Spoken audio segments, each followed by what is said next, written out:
Did you know there was a time when NASCAR almost abandoned its legendary V8 engine in favor of the V6? It sounds unbelievable, but in the early 1980s, many within the industry believed it was the inevitable future. NASCAR has never been just a sport.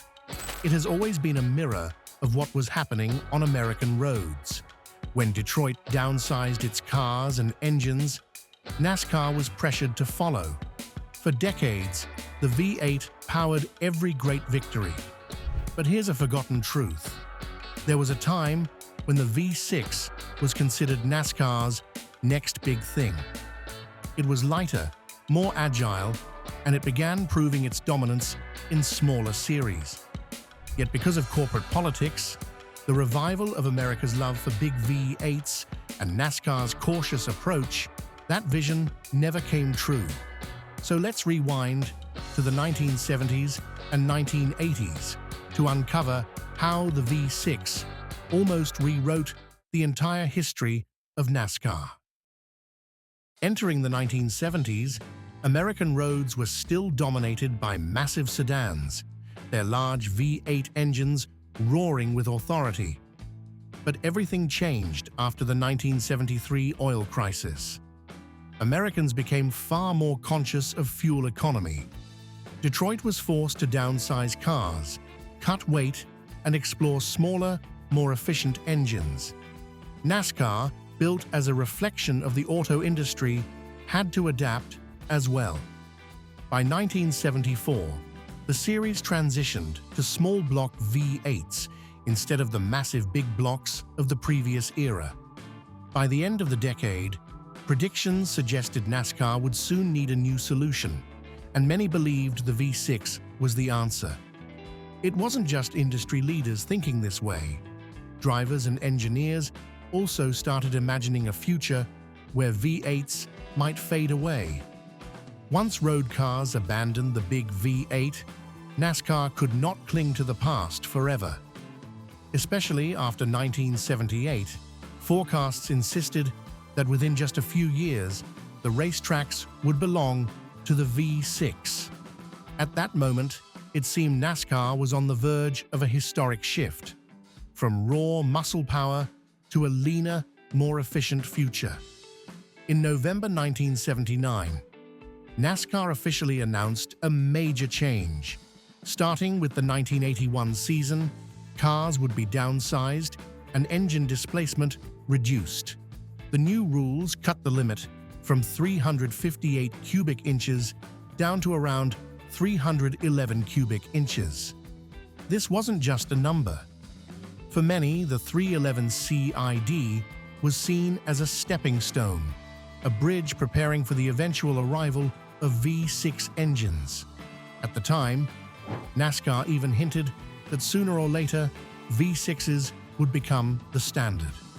But shortly after, the decision was reversed. NASCAR allowed teams to continue running the familiar 358 cubic inch engines. The reason? Teams didn't have enough time to prepare, and officials feared a sudden change would disrupt the entire sport. Once again, the V6 was put on hold, and the 311 cubic inches became little more than a half-born experiment. Interestingly, many engineers and drivers still believed it was only a delay. In 1984 marked a pivotal moment. Bobby Allison's DieGuard team decided to test a Buick V6 engine on the track. The idea was bold. If NASCAR truly shifted toward V6s, why not get ahead of the curve and build experience early? The results were surprising. The V6 was significantly lighter than the V8, allowing engineers to lower the car's center of gravity. This dramatically improved cornering, especially on short tracks. Some drivers recalled, in 12 races with the V6, they won 9 times and finished second in the other 3. The difference wasn't straight-line power, it was the agility through the turns. Of course, the V6 wasn't perfect. On long straights, it lacked the brute force of the V8. But in tight corners, the car seemed to glide effortlessly while rivals struggled for balance. This convinced many that NASCAR would eventually have to recognize the advantages of the V6. In reality, NASCAR was also facing a bigger problem. Superspeedway speeds were climbing past the limits of safety. By 1984, the 200-mile-per-hour barrier had been broken, and concerns spread quickly. I remember a fan once saying, "The feeling in the grandstands at 200 miles per hour was no longer excitement, but fear, because one mistake at that speed could mean disaster."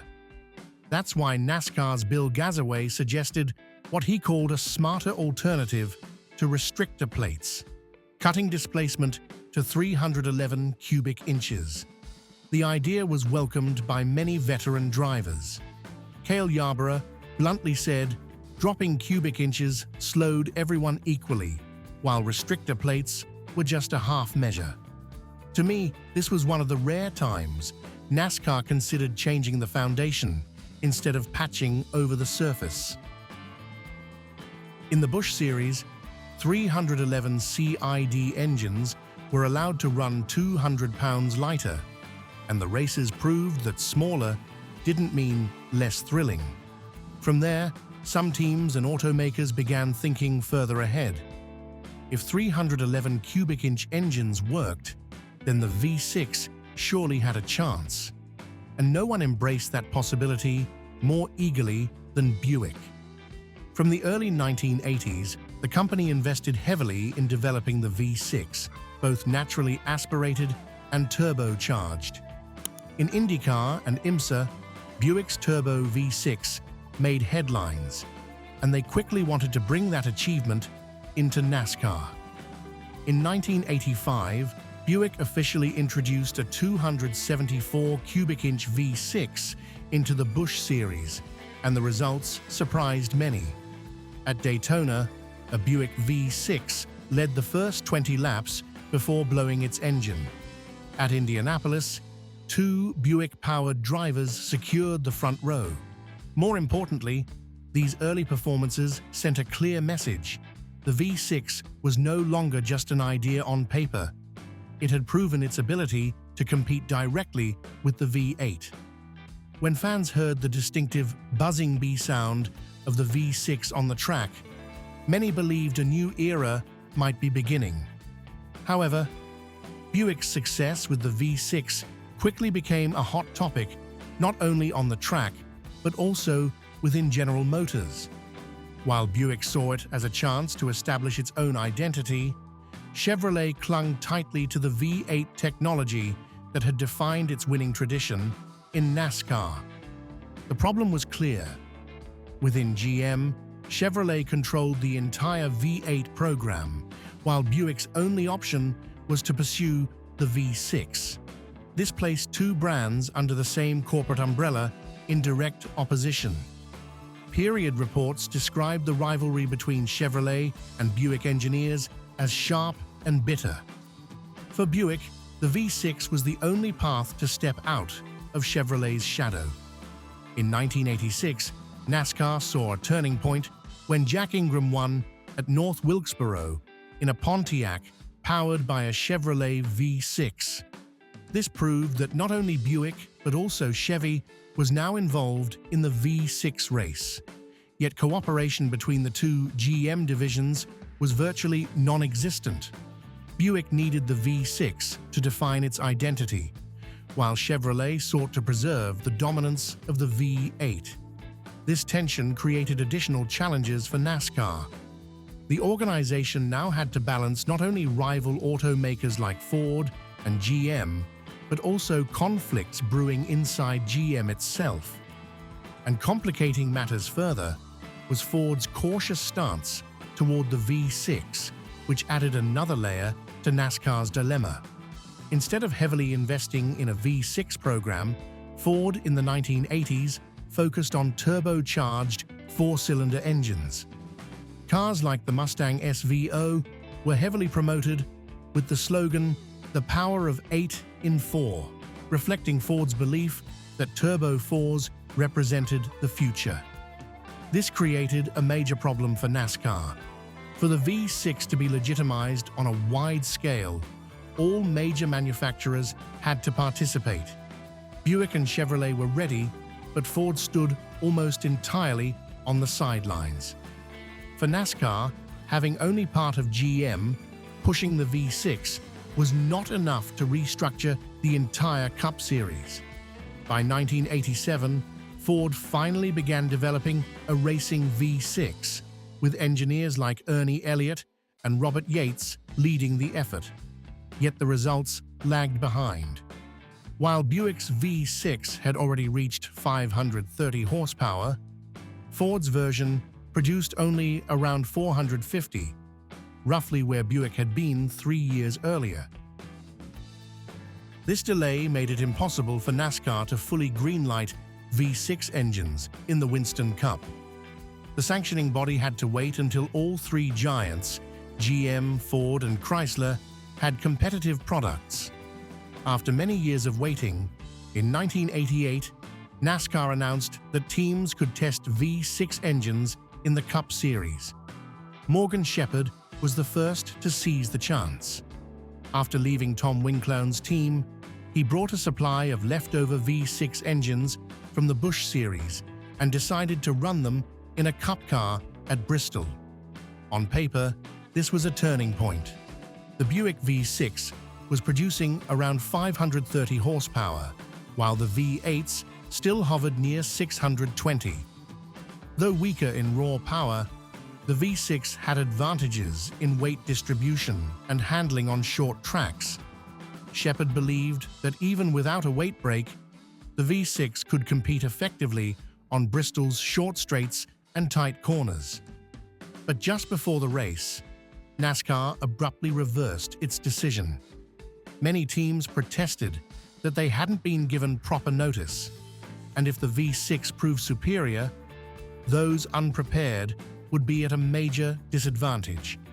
NASCAR explained that they had been premature in their thinking and needed more time to establish fair rules for both engine types. The golden opportunity for the V6 vanished in an instant. That hesitation allowed the V8 to retain its dominance, while the V6 was increasingly confined to the Busch Series. From 1988 to 1989, statistics show that Buick V6 engines won 47 out of 59 races, an overwhelming rate of success that surprised many. The most noticeable difference was the sound. While V8s roared with authority, the V6 produced a distinctive buzzing B tone, giving the Busch Series a unique identity. Fans of the time often said they could recognize a Busch race with their eyes closed, simply from the sound of the V6 cars. It wasn't just Buick either. Oldsmobile and Pontiac also ran V6 engines during these years. In fact, at the 1988 ARCA race in Talladega, Red Farmer won in a Chevrolet Monte Carlo powered by a Buick V6. This proved the strength of the engine went beyond a single brand. However, behind the victories, limitations began to surface. The cost of developing and maintaining a V6 was significantly higher than a V8. Some drivers estimated that the budget for one V6 could build 3 V8 engines. Still, in the late 1980s, no one could deny that the V6 had brought a new flavor, a lively and distinctive era in NASCAR's Busch Series. But as the 1990s began, the picture began to change. Buick and Oldsmobile sales declined, motorsports budgets were cut, and Buick, the flag bearer of the V6, officially left NASCAR after 1991. With the locomotive gone, the V6's future suddenly looked fragile. In 1993, NASCAR announced a new roadmap. By 1995, Busch teams could choose between V6 and V8, and by 1996, the V8 would once again be mandatory. This decision was not only about engineering, but also about how NASCAR wanted to shape its future. Rather than sustaining two parallel directions, they chose alignment with the Winston Cup to strengthen consistency across the sport. What many fans missed most was the sound. The distinctive buzzing B tone that had defined the Busch Series gradually faded, replaced by the familiar roar of the V8. Some drivers at the time admitted that while the V6 offered a different experience, the stability and dependability of the V8 were advantages teams could not ignore. And from there, the V6's journey was essentially closing. But looking back, the bigger question remains: what legacy did the V6 truly leave behind for NASCAR? The story of the V6 in NASCAR shows how the sport always mirrored the American auto industry. When Detroit believed in the V6, NASCAR followed. But high costs, corporate politics, and the V8's resurgence ended that dream. Still, the V6 didn't fade quietly. It once gave the Busch Series an exciting era with its buzzing B sound and performances fans will never forget. The V6 came close to changing history, but in the end, it became only a brief chapter. What about you? If NASCAR had truly switched to the V6, would history look different? Share your thoughts in the comments, and don't forget to like, subscribe, and ring the bell, because many more surprising stories are waiting ahead.